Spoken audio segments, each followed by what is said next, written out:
আমাদের শান্তিদের আমি এখনো প্র্যাকটিস করাই না, কারণ আমি জানি ও যদি আমার টেস্ট পায় তো অন্য কোনো কোচের সাথে সে হয়তো কাজ করতে পারবে না।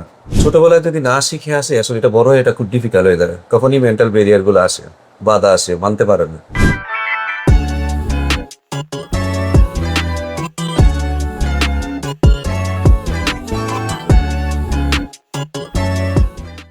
আরেকটা প্লেয়ার ব্যাপারে একটু মানে স্পেসিফিক্যালি জানতে চাই, সেটা থেকে তৌহিদ হৃদয়, মানে do you get a fixed place for him in the ODI, মানে ওডিআই সেটাপে তার প্লেসটা আসলে কত?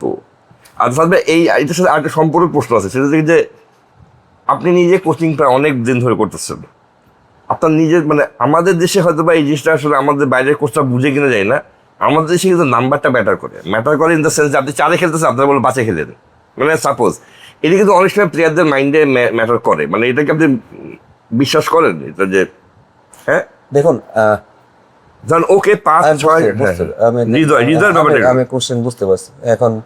দেখুন, আমি এটা বলতে পারবো না কে কোন পজিশনে খেললো কি খেললো না খেললো কেন, কারণ দিন শেষে আলটিমেটলি টিমটা হচ্ছে ইম্পর্টেন্ট।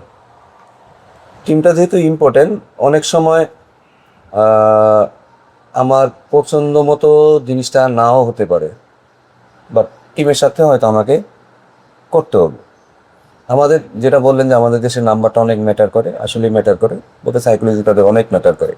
এদিকে সেই সাকিব আমল থেকে আর কি এটা আমার কাছে মনে হয় এটা সবসময় এটা এই কারণে আমার কাছে মনে হচ্ছে আমাকে হাই পারফরমেন্স যাওয়া হচ্ছে। শুধু আমার কাছে মনে হচ্ছে আমার আমার কিছু জিনিস আছে যেগুলো আমি আসলে পাবলিকলি বলতে পারবো না, যে ড্রেসিং কোন কালচারটার কারণে আসলে আমার স্পিডে যাওয়া হচ্ছে। কারণ যেহেতু এটা এখানে যদি টুডে অর টুমরো সাফার হয়, এটা যেন এই ছেলেগুলো ওইভাবেই বড়, যারা স্পিড থেকে আসবে তারা যেন ওইভাবেই গ্রো হয়ে তারা এখানে আসতে পারে। কারণ দিন শেষে এটা টিমের ক্ষতি হয়, এমন না যে ক্ষতি হয়, আমি একটু এদিক ওদিক হলে টিমের তো সব কিছু শেষ হয়ে যায়, ঠিক আছে।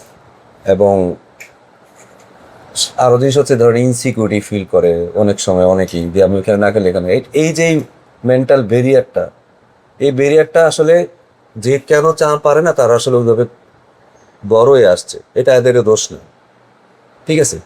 বাট এইটা যদি তারা অল্প বয়সে শিখে আসে কীভাবে হ্যান্ডেল করতে হয় এইসব ব্যাপারগুলো, তখন কি তাদের জন্য এগুলো বেটার হবে, এটা ন্যাশনাল ম্যাচে সাফার করবে। আমি ধরুন সব সময় আমি যেমন যারা অল্প বয়সে অনেক সময় দেখা যায় যে তারা কোচ চুজ করে ফেলা, যে কোচ ছাড়া সে প্র্যাকটিস করবেন।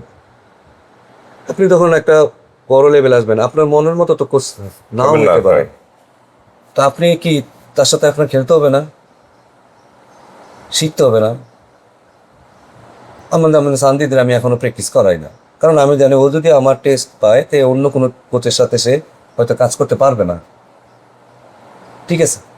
কারণ তার শিখতে হবে, তার হয়তো তার টিমে এমন কোচ হবে তারা দেখতে পারে না, তার সাথেও তো আমার ফাইট করতে হবে আমার তখনও আমার, কারণ যখন হেড কোচ আছে বা ম্যানেজমেন্ট তারাই অথরিটি, তাদের কথা আমাকে শুনতে হবে দিন শেষে, ওইটাই ঠিক, ঠিক আছে। টিম আমার মতো চলবে না, টিমের যেটা রিকোয়ারমেন্ট টিমের মতোই চলবে। সো এইটা আসলে ছোটবেলায় যদি না শিখে আসে আসলে এটা বড় হয়ে এটা খুব ডিফিকাল্ট হয়ে দাঁড়ায়, তখনই মেন্টাল ব্যারিয়ারগুলো আসে, বাধা আসে, মানতে পারে না, ঠিক আছে। বললাম না, দিন শেষে আপনি 5,000 রান করছেন না 6,000 রান করছেন, এটা কোনো ম্যাটার করে না। এই আজকে আমরা টেস্টটা যে জিতছি, লিটন 100 মারছে, মুশি 100 মারছে, তাইজুল 6 উইকেট মারছে, এখান থেকে একটা সরাই দেন টিমটা কি জিততো? একটু জিততো না। যেগুলো একটা সাফল্য এখান থেকে সরাই দেন, তো দিন শেষে আসলে সবারই ওই কিছু না। এখন তাস্কিন অনেকগুলা ব্রেক থ্রু দিচ্ছে, রানা অনেকগুলা ব্রেক থ্রু দিচ্ছে, এরা তো লাইমলাইটে নাই, ঠিক কিনা? বা কেউ যে এই যে ওরা যে লাস্টের দিকে এতগুলো পার্টনারশিপ দিচ্ছে, এরা তো লাইমলাইটে নাই, ওগুলো কোনো কথা হবে না। দিন শেষে যে ম্যান অফ দ্য ম্যাচ এসে তার হবে, যে দিচ্ছে শান্তর কথাই হবে। বাট এদের যে রোলটা ছিল এটা কি কেউ না, এটা কোনোদিন লেখা হবে না। বাট এদের সাপোর্ট ছাড়া তাদের ম্যাচটা জিততো না। সো রোল আসলে একটা টিমে সবারই আছে, আপনি কত রান করলেন কত কি করলেন সেটা, কত নম্বর ব্যাটিং করলেন, ওই যে লিটন যে 100 মারছে, এর সাথে এই যে 3 জন যে সাপোর্ট দিছে, 30টা বকরা বল খেলছে, 40টা করে বল খেলছে, ওটা না হলে লিটনের 100 হতো না। সো এদের রোল নাই।